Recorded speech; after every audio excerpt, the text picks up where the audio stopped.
Hey everybody, how are you doing out there? I hope you're having a great time. I'm dealing with a little frustration right now.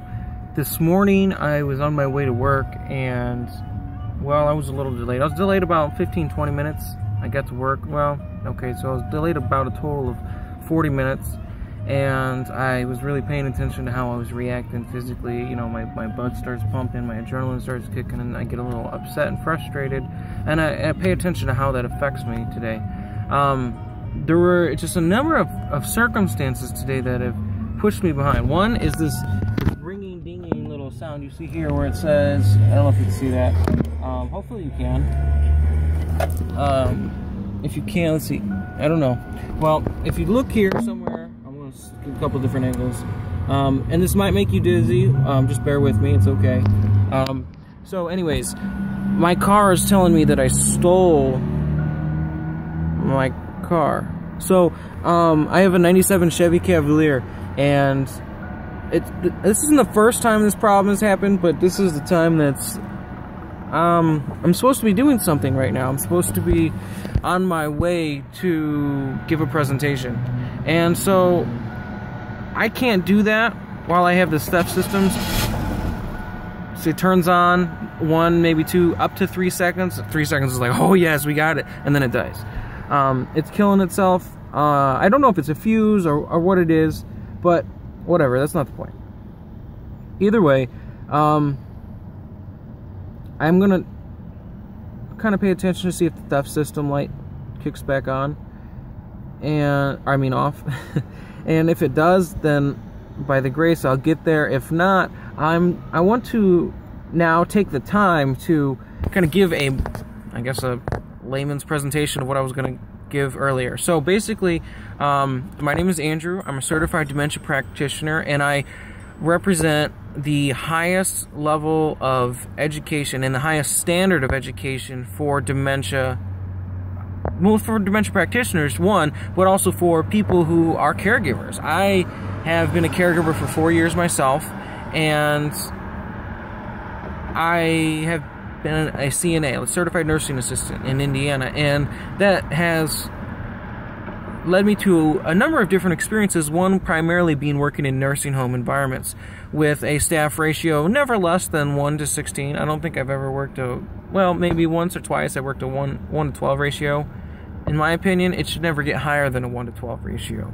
I've worked at facilities where the nurse would go on lunch, a caregiver, another CNA would be on lunch, and we'd have to divide up 90 patients between 3 people, and it was outrageous. It was very difficult to do that and to navigate care when care is so comprehensive and expansive. So today what I want to talk about, now that I have your attention, I appreciate Miss Jamie for taking the time to let me present to your class. I know I'm not there in person right now, but I would like to give the same presentation. So I'm comfortable in my car, little discomfort, Mr. Theft System going off, but you know what, it's okay. You have to go with life's flows, whatever that might be. If it's a bump in the road, if it's a flat tire, if it's your patient yelling and cussing at you while you're trying to take care of them. Neither of those circumstances are fun or comfortable at all, but you have to maintain this calm, caring, compassionate composure, and that calm, caring, compassionate composure needs to come from within. You gotta love yourself. If you don't love yourself, if there's any form of insecurity in yourself, you can't get any further in this platform. You can't get any further because you will stress yourself out. You'll stress yourself out. The job itself is stressful. That'll stress you out.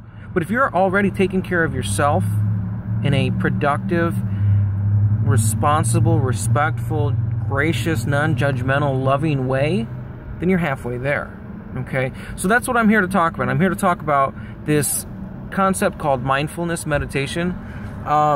It's a coping skill. Number one, it's a coping skill. Number two, it is a way of taking the time to identify the space between choice and consequence, to slow down and mindfully observe the when, the where, the why, the how, the what, and all the spaces and gaps and concepts that spring off from that. Mindfulness meditation is a secular form of meditation, or is it non-secular? I always confuse those two. Anyways, it's a non-religious. I'm not a very religious individual. In my past, I should say, in my past life, wink, wink, quote, quote, ha, ha. In my past life, I was an evangelist. So speaking to people and engaging them and explaining things was really a gift I had received to be able to speak to other people. And so now I went from a very religious spiritual side to now a non-religious spiritual side. Some people would say what I do is spiritual. I don't know. That's up for you to decide. Here, I'm here to teach you how to take care of yourself, because at the end of the day, the only one that's guaranteed to take care of you is you. And if you can't guarantee that, you aren't guaranteed that anything's going to be taken care of. You know your own thoughts, you know your own will, you know your own intentions, and you have to find that intention and set it for yourself. With my experience in taking care of people with dementia, I have learned to appreciate what's here and what's now. I'm slow at what I do. You call me slow, I will call you I'm careful, I'm particular. I want to give the most good and do the most good. Well, I want to make the people I take care of and help feel like they are completely well. Incorporate all aspects of their wellness, not just their physical comfort, or instead of just providing enough care to wipe some butts and to pass some pills. Put bluntly, I want care to be person-centered, to where we're taking the time to meet that individual where they're at and find out what their needs are in that moment that we take care of them. If you've ever taken care of someone with dementia, which I hope you do get the chance and honor and privilege to take care of someone, a senior who's lived a rich, full, healthy life, that is your opportunity to learn and to glean and to grow from that person. So if you have that opportunity, be patient with the person with dementia. Okay? Be loving and be caring and be compassionate. So far, theft system's still good. I know those kind of sudden detour. I'm full of those. But I want to kind of pull out one of the handouts that you're supposed to have. Give me a second. Okay. So many things. Okay, so this handout has a bunch of things on it. I got like really excited and I made a bunch of copies of a bunch of things that I thought would be very interesting at the last moment. So here we are. Right there in the middle, drawing your attention, the 10 absolutes. That has to do with the 10 absolutes when you're taking care of, well, anybody in general, when you're dealing with anybody. These are 10 things that are absolutely essential. And these are things that you should, just deal with yourself. If I like this one draws my attention, never say I told you, instead repeat. Sometimes when we're trying to study and when we're trying to focus and we're trying to nail things down, we're like, gosh, really, how come I never get this right? I always mess up. And our self-talk has very, very powerful influence on the way we perceive the world and the way we influence ourselves. So I like to think of rinse and repeat. Just take a breath and rinse and repeat when you're talking to someone with dementia, or taking care of yourself, or talking to yourself, or whatever you're doing. Okay? Be patient. So on this worksheet we have, or not worksheet, but handout, it says the attitudinal, which is a fun word, attitudinal foundations of mindfulness practice. Okay? Going through them, non-judging, patience, beginner's mind, trust, non-striving, acceptance, and letting go. So I've thrown a whole bunch of things at you, like a whole bunch of different words and a whole bunch of just concepts and thoughts. And I want to pause for just a moment to draw your attention and let me explain what I've been building up to. Mindfulness is a practice of being present and aware of what's here and what's now, carefully observing and being fully with the moment that you're in. Now that sounds lofty and high and haughty, and it kind of is. It really is. And it takes a lot of practice. I I used to be such a stressed out, unbelievably hypertensive, you know, even aggressive individual. I was going to school full time. I was working midnight shifts or power doubles, so I was going to school Monday through Thursday, then power doubles Friday, Saturday, and I had like no time to break and to find that peace and pause in myself. It was just constantly nonstop. It was chaotic. It was what it was. See, I'm still here talking to you, in fact. So,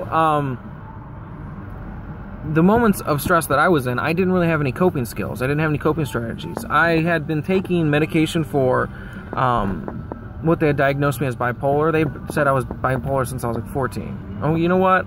As a child, I didn't have what I needed. I was abused. I witnessed abuse.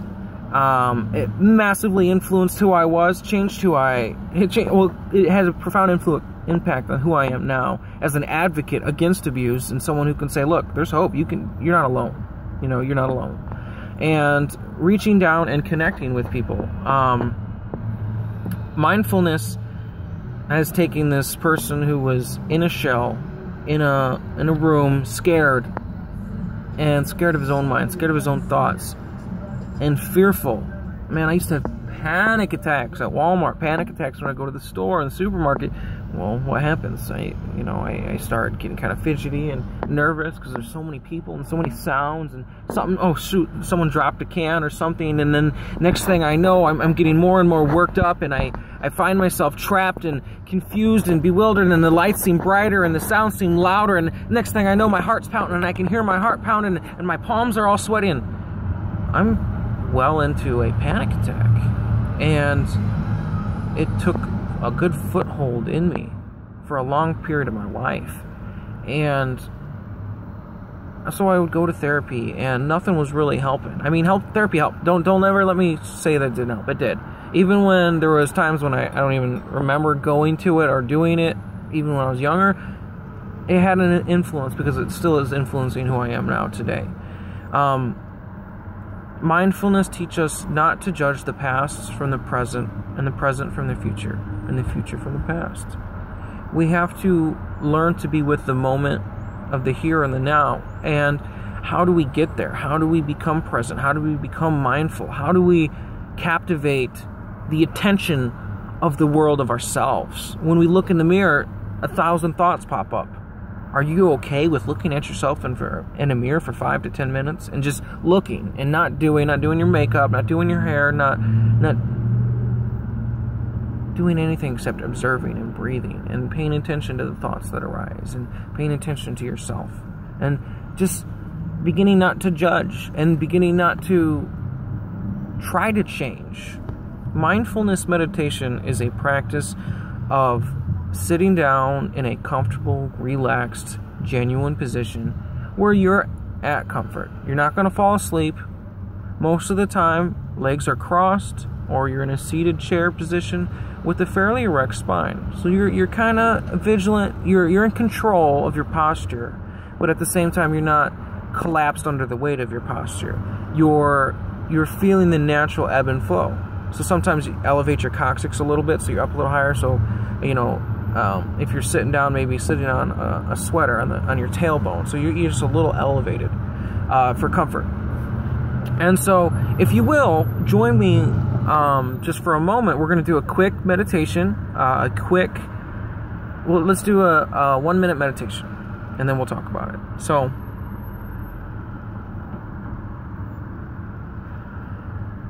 finding yourself in a comfortable, seated posture, we will begin this meditation. I will begin with the sound of the chimes, and we will end with the sound of the chimes. Today has been a long day. At the moment you are at, find yourself breathing in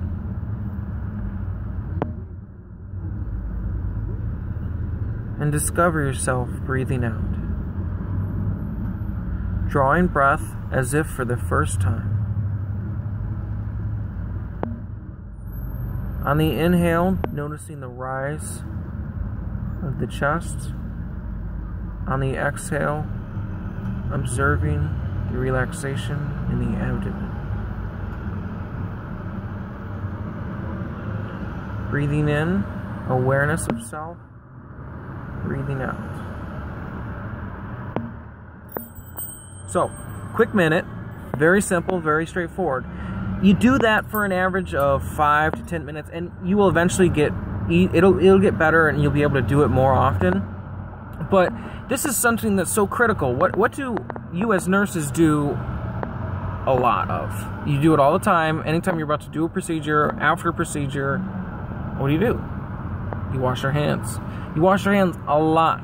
Now, you can't take away the time to wash your hands, because if you take away the time and take shortcuts washing your hands, what are you doing? You're increasing your chance of developing an infection in your client. You're increasing your chance of developing an infection in yourself. You're increasing the chance of spreading something very hazardous that can ultimately affect the patient's care and their quality of life. Let alone you're putting yourself at that same risk. So, using the time that you have to wash your hands, apply that practice of breathing in and breathing out. While you wash your hands, become aware of the sensations you feel on an inhale and the sensations you feel on an exhale. As you wash your hands, as you scrub and you build up the soap and you get between your nail beds and you get the cuticles and you get between your fingers and the back of your hands and your wrists. And where do we start? See, there it is. Wrist first, cleanest to dirtiest. You start with the slow, easier process. You begin to chip away. You don't go and run a marathon if you've never practiced a marathon. You won't do it. I mean, you can do it. It's possible to do it, but it's just not, it's something that's very insurmountable. It's hard to accomplish. So Jamie gave me 15 minutes. I'm just at 17. I just noticed. Just quickly, look, I'm still at Theft System. We're going to give it a chance. Oh my goodness, here we are. So, the car's going. This is going to be my explanation as to why I'm late. I do apologize for my late part, my lateness, my